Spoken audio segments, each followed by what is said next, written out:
আল্লাহ তাআলা হযরতে সাইয়্যিদুনা মুসা কালিমুল্লাহ আলা নবিয়িনা ওয়া আলাইহিস সালাতু ওয়াস সালাম এর প্রতি ওহী নাজিল করলেন, কল্যাণের কথা নিজে শিখে এবং অন্যকেও শিখাও।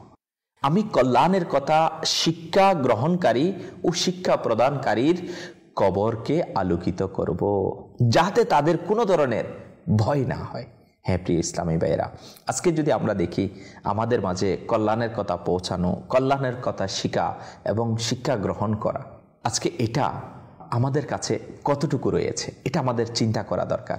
হ্যাঁ প্রিয় ইসলামী ভাইয়েরা, বড়ই সুন্দর রেওয়ায়াত কিতাবের মধ্যে আসছে, শুআবুল ঈমান এর 6ষ্ঠ খণ্ডে উল্লেখ করা হয়েছে, খাতামুল মুরসালিন রাহমাতুল্লিল আলামিন সাল্লাল্লাহু তাআলা আলাইহি ওয়া আলিহি ওয়াসাল্লাম ইরশাদ করেন, তোমরা যদি সৎ কাজের আদেশ দাও, অসৎ কাজ থেকে বিরত রাখো, তাহলে তা চুপ থাকার চেয়েও উত্তম।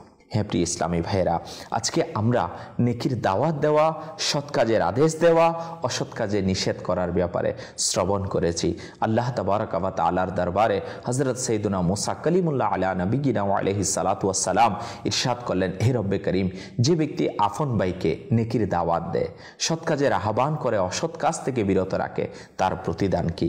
আল্লাহ তাবারক ওয়া তাআলা ইরশাদ ফরমান, তার প্রতিটি কথার বিনিময়ে তার আমল নামায় 1 বছরের ইবাদতের সওয়াব লিখে দিই। হ্যাঁ প্রিয় ইসলামী ভাইরা, আজকে যদি আমাদের মাঝে এই স্বভাব চলে আসতো, আমরাও যদি নেকির দাওয়াত প্রদানকারী হতে পারতাম, আমরাও যদি সৎ কাজের আদেশ দেওয়া এবং অসৎ কাজে নিষেধ করার এই স্বভাব আমাদের মাঝে চলে আসতো।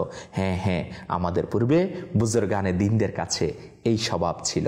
আমাদের পূর্বে সাহাবায়ে ইকরাম আলাইহিম রিদওয়ানগণের মুবারক জীবনীর মাঝে এই স্বভাব ছিল। আমাদের পূর্বে আউলিয়ায়ে কামেলিনের মাঝে, ইমামগণের মাঝে এই স্বভাব বিদ্যমান ছিল।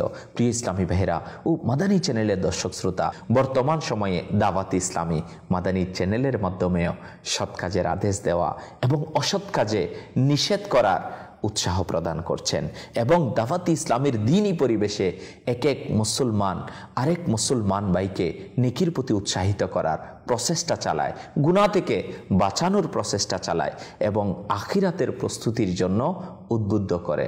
আমি আপনাকেও দাওয়াত পেশ করব, আপনিও দাওয়াত ইসলামের দ্বীনি পরিবেশের সাথে সম্পৃক্ত হয়ে এই উম্মতে মুহাম্মদীর এই বিশেষ কাজ, সৎ কাজের আদেশ দেওয়া এবং অসৎ কাজে নিষেধ করার এই মহান দায়িত্বকে, এই মহান কাজের মধ্যে সম্পৃক্ত হয়ে যান। আল্লাহ তাবারক ওয়া তাআলা আমাদের সবাইকে মিলেমিশে এই নেকির কাজ করার তৌফিক নসিব করুক।